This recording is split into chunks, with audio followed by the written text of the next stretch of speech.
अब देखिए, आज हम लोग पढ़ेंगे इलेक्ट्रॉन की विशेषता। तो सबसे पहले ये थोड़ा सा समझे हम लोग इलेक्ट्रॉन के बारे में। इलेक्ट्रॉन जो होता है ऑर्बिट में घूमता है। ये उसका कोई भी परमाणु हो तो ये उसका क्या होता है जी, नाभिक होता है। क्या होता है जी, नाभिक, जिसको इंग्लिश में न्यूक्लियस बोलते हैं। क्या बोलते हैं, न्यूक्लियस होता है। और इलेक्ट्रॉन जो होता है इस न्यूक्लियस में नहीं रहता है, इस कक्षा में रहता है। इसको ऑर्बिट बोलते हैं, इसमें घूमता है। इलेक्ट्रॉन कक्षा में रहता है, इसमें घूमता है। और इलेक्ट्रॉन जो होता है ना, इलेक्ट्रॉन का जो आवेश होता है, आवेश वो निगेटिव आवेश होता है। अब सर सवाल है कि निगेटिव आवेश होता है तो कितना होता है, हाउ मच? तो -1.6 इंटू 10⁻⁻90 कूलम, इतना एक इलेक्ट्रॉन पर इतना आवेश होता है। माइनस जितना माइनस चार्ज इलेक्ट्रॉन पे होता है उतना ही प्लस चार्ज प्रोटॉन पे होता है। हालांकि अभी प्रोटॉन के बारे में बाद में पढ़ेंगे, लेकिन बस कितना का फर्क होता है। प्रोटॉन में चार्ज कितना होता है, तो यहाँ माइनस है तो यहाँ हो जाएगा प्लस। चार्ज की मात्रा जो होती है उतना ही होती है। ये प्लस में उतना चार्ज होता है और ये माइनस में। क्यों? क्योंकि प्रोटॉन पे जो होता है वो प्लस चार्ज होता है और इलेक्ट्रॉन पे जो होता है वो माइनस चार्ज होता है। अब पढ़ेंगे तो समझ में आएगी। तो इलेक्ट्रॉन ऋण आवेशित कौन होता है? इलेक्ट्रॉन पे कौन सा चार्ज होता है जी? माइनस चार्ज होता है, निगेटिव चार्ज होता है। जो प्रत्येक तत्व के परमाणु के निर्वाह रूप में उपस्थित रहता है, यानी हर एक परमाणु के अंदर इलेक्ट्रॉन पाया जाएगा और पाया ही जाएगा। ऐसा नहीं हो सकता है कि इलेक्ट्रॉन के अंदर परमाणु के अंदर इलेक्ट्रॉन नहीं रहे। तीन जो कण मौलिक कण होते हैं, इलेक्ट्रॉन, प्रोटॉन और न्यूट्रॉन, ये मुख्य रूप से किसी भी परमाणु के अंदर पाए जाते हैं। R.A. मिलिकन ने तेल बिंदु का प्रयोग द्वारा इलेक्ट्रॉन के आवेश का निर्धारण किया, जिसे इलेक्ट्रॉन का आवेश 1.6 दिया था। 1.6 × 10⁻90 कूलम। कूलम मतलब सी का मतलब क्या लिखे? कूलम प्राप्त हुआ। चूंकि यह आवेश एक न्यूनतम मात्रा है, अतः यह इकाई -1, यानी इतना चार्ज को -1 मान लिया गया कि इतना चार्ज -1 के बराबर है। इसीलिए इलेक्ट्रॉन बराबर यहाँ आगे माइनस नहीं लिखा है, लेकिन माइनस में चार्ज होता है। प्रोटॉन का उतना प्लस में होता है, इसका माइनस में होता है। 1.6 कहेंगे दशमलव के बाद 0 का वैल्यू नहीं होता, इसलिए हम 1.6 × 10⁻90 कूलम लिखे। अब बात आता है सर इसमें द्रव्यमान कितना होगा, वजन कितना होगा? वजन तो E/m और E के मानों में इलेक्ट्रॉन का द्रव्यमान ज्ञात किया जाए। थॉमसन के प्रयोग से इस E/m का इतना आया था और मिलिकन के प्रयोग से कितना आया? E एक इलेक्ट्रॉन पे इतना चार्ज, A बराबर E/m, तो m के जगह पर E/m काटा छाटी करेगा, कितना आया? यानी उसमें इतना द्रव्यमान होता है। एक इलेक्ट्रॉन में कितना वजन होता है? 9.11 10⁻31 kg। मतलब इसका मतलब इसमें वजन ना के बराबर होता है। किसमें? इलेक्ट्रॉन में। इलेक्ट्रॉन में वजन ना के बराबर होता है, ना के बराबर। अगर आप मान लेते हैं कि नहीं होता तब भी कोई दिक्कत नहीं है, होता है लेकिन ना के बराबर नहीं है। ना तो कोई चीज है लेकिन ना के बराबर। तो इसका याद रखिएगा कि मतलब एक इलेक्ट्रॉन में वजन कितना होता है। हाइड्रोजन परमाणु के सापेक्ष द्रव्यमान एवोगाड्रो अभी बताए हैं, ये बताया था एवोगाड्रो नंबर 6.022 × 10⁻23 परमाणु होता है। एक एवोगाड्रो नंबर बराबर इतना होता है। और किसी का उतना उसके ग्राम में अगर उतना जो भी उसका AMU वजन होता है उतना अगर ग्राम तोलते हैं तो उसमें कोई भी तत्व हो, कोई भी यौगिक हो, उसमें परमाणुओं की संख्या कितनी होगी। अतः हाइड्रोजन में इतना परमाणु का द्रव्यमान इतना, तो एक परमाणु का द्रव्यमान इतना, यानी एक हाइड्रोजन का द्रव्यमान कितना निकला 1.6738 गुने 10⁻⁴ ग्राम। इलेक्ट्रॉन का द्रव्यमान यहाँ है, अब सर कहिएगा वहां 34 है, 31 है बोले, और यहाँ है 28 है। तो देखिए वहां केजी में है और यहाँ बच्ची में ग्राम में है, तो केजी और ग्राम में 3 का फर्क नहीं होता है, तो 28 3 31 नहीं हो जाएगा। और हाइड्रोजन परमाणु का द्रव्यमान बटा इलेक्ट्रॉन परमाणु का द्रव्यमान, मतलब समझ में आ रहा है, यानी एक इलेक्ट्रॉन का वजन और एक हाइड्रोजन का वजन, यानी इसका मतलब ये है कि 1838 गो इलेक्ट्रॉन जब वजन करेंगे तो एगो हाइड्रोजन के बराबर हो गया। नहीं समझ, यानी इधर एक हाइड्रोजन, समझ में आ रहा है, 1 हाइड्रोजन बराबर 1838 इलेक्ट्रॉन बराबर है। यानी सोचो हाइड्रोजन तो दुनिया का सबसे हल्का गैस है, हाइड्रोजन दुनिया का सबसे हल्का गैस है, और उसके सामने इलेक्ट्रॉन कितना गुना कम है, यानी 1838 गो इलेक्ट्रॉन, ठीक है, 38 गो इलेक्ट्रॉन वजन करेंगे तो अब एक हाइड्रोजन के वजन के बराबर पहुंचेगा। समझ में आ रहा है, यहाँ लिखा भी होगा, अर्थात इलेक्ट्रॉन का द्रव्यमान हाइड्रोजन परमाणु के द्रव्यमान का 1838वां भाग होता है। मतलब एक हाइड्रोजन लीजिए और उसको कितना टुकड़ा कीजिए, 1838 टुकड़ा कीजिए, उसमें एक टुकड़े का जितना वजन होगा उतना वजन एक इलेक्ट्रॉन का होता है। हाइड्रोजन को लीजिए, एक हाइड्रोजन को ले लीजिए और जितना उसका वजन है उसको कितना टुकड़ा कीजिए, 1838 टुकड़ा में बांट दीजिए, बराबर सबका वजन बराबर, और एक हिस्से का जो वजन होगा उतना ही वजन एक इलेक्ट्रॉन का होता है। समझ में आया। अब है एनोड किरण और प्रोटॉन। हम जानते हैं कि इलेक्ट्रॉन सभी परमाणु में उपस्थित होता है, क्योंकि परमाणु उदासीन होता है। परमाणु क्या होता है जी, परमाणु विद्युत उदासीन होता है। सर उदासीन का मतलब क्या होता है, तो उदासीन का मतलब होता है कि उसपे कोई चार्ज नहीं है। उदासीन का मतलब उसपे कोई चार्ज नहीं, ना ही निगेटिव चार्ज और ना ही पॉजिटिव चार्ज। अगर उसपे निगेटिव चार्ज है या पॉजिटिव चार्ज है तो क्या हो जाएगा जी, आवेश युक्त कण होगा। क्या होगा जी, आवेश युक्त कण, आवेश युक्त कण। और आवेश युक्त कण दो तरह के होते हैं, एक होता है जी धनात्मक कण जिसको धनायन कहते हैं, और एक होता है ऋणात्मक कण जिसको क्या कहते हैं, इसको बोलते हैं धनायन, इसको बोलते हैं ऋणायन। समझ गया। और जिसपे प्लस चार्ज हो वो धनायन, जिसपे माइनस चार्ज हो वो क्या हो जाएगा, ऋणायन। आ रहा है समझ में, नहीं आ रहा है, आ रहा है। तो यहाँ देखिए, अतः इन इलेक्ट्रॉन के आवेश के विपरीत आवेश वाले एक अन्य कण भी परमाणु में उपस्थित रहना चाहिए। अब पूरा साइकोलॉजी समझिए कि क्या कह रहा है। ये कह रहा है कि मान लीजिए कोई परमाणु है, ठीक है, क्या है जी, कोई परमाणु, वो परमाणु क्या है जी, उदासीन है, ठीक है, क्या है जी, उदासीन है। परमाणु क्या है जी, उदासीन है। खूब ध्यान से समझिए।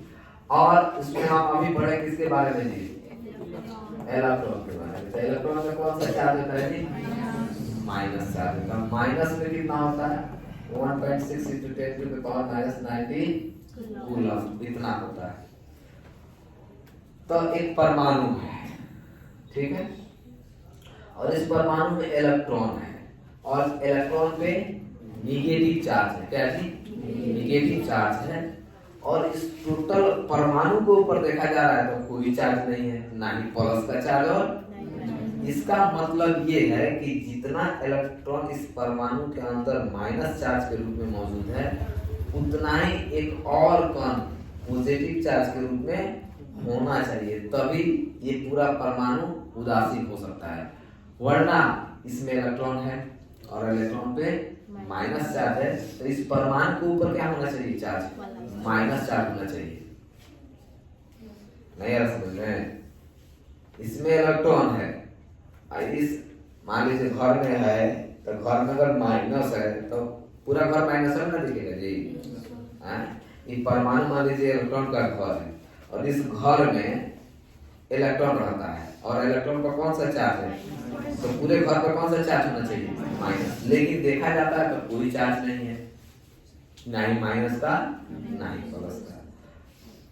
तब तो एक ही शर्त हो सकता है, क्या होगा कि इस इलेक्ट्रॉन के अंदर एक और कोई कण मौजूद है और वो भी सेम विपरीत वाला, मतलब इलेक्ट्रॉन पे जितना चार्ज है उतना ही चार्ज प्रोटॉन पे हो और वो प्लस में हो, तभी ये परमाणु उदासीन हो सकता है। थोड़ा सोच के देखो, अगर मान लो 5 इलेक्ट्रॉन इसमें माइनस में है और 5 प्रोटॉन प्लस में हो, तो प्लस माइनस खत्म नहीं होगा?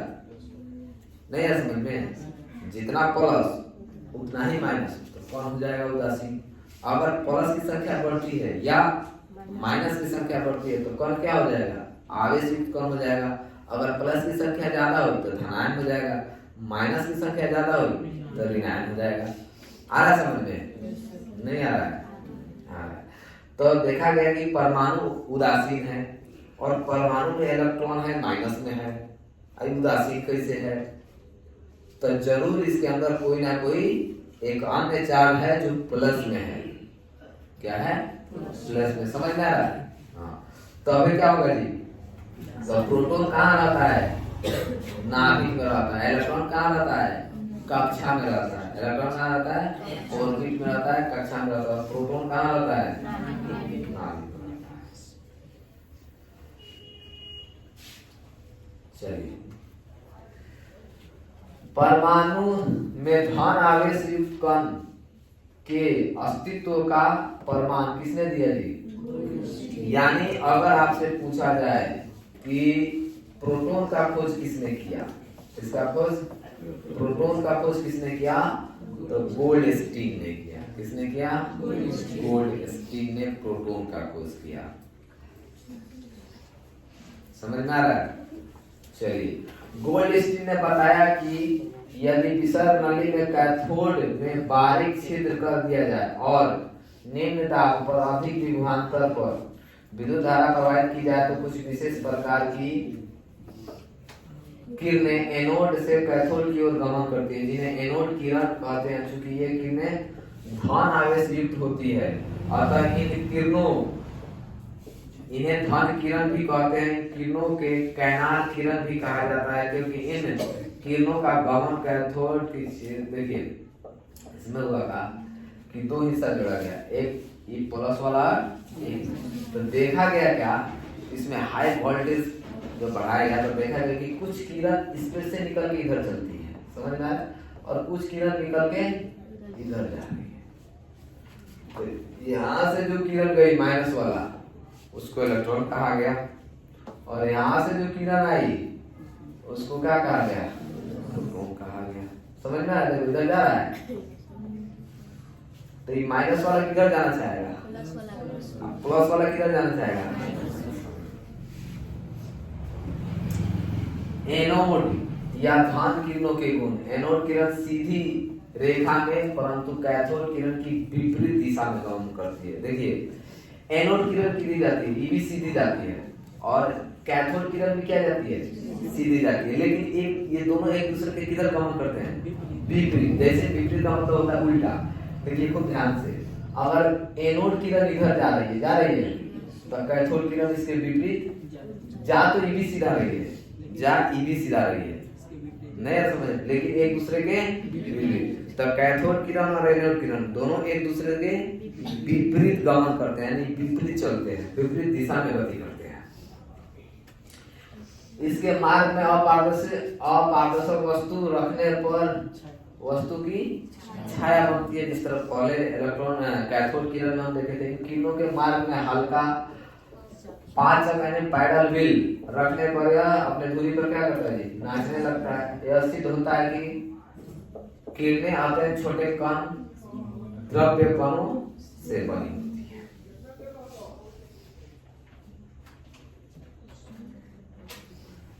आप देखिए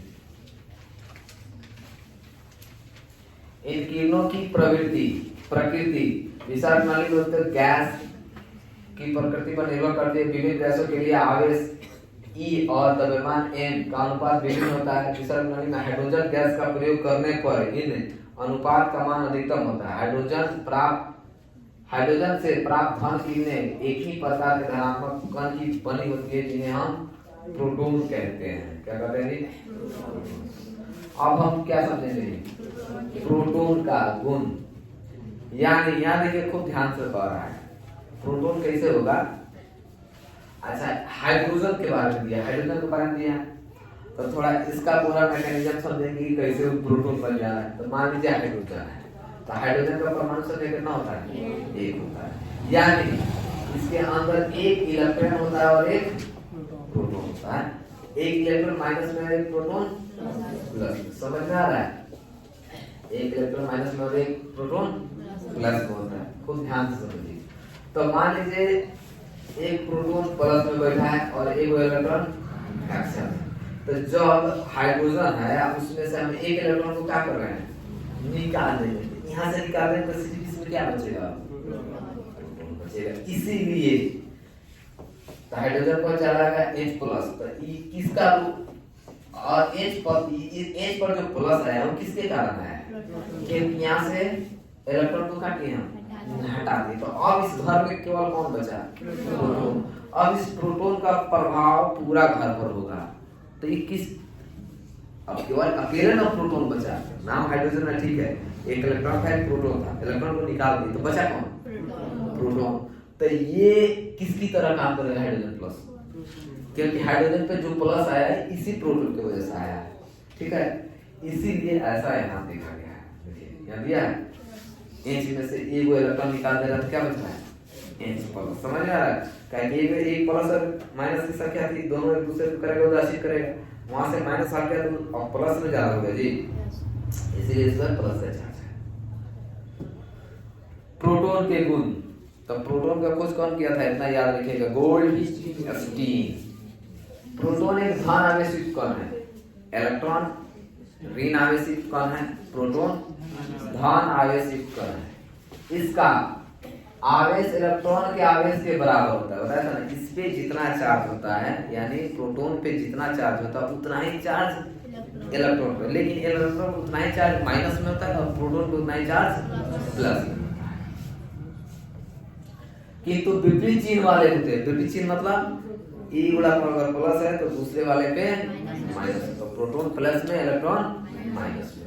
इसका आवेश का परिमाण कितना होता है? 1.602 नहीं लिखिएगा तब भी काम चल जाएगा। कूलम होता है। इसके आवेश का इकाई को क्या कहते हैं?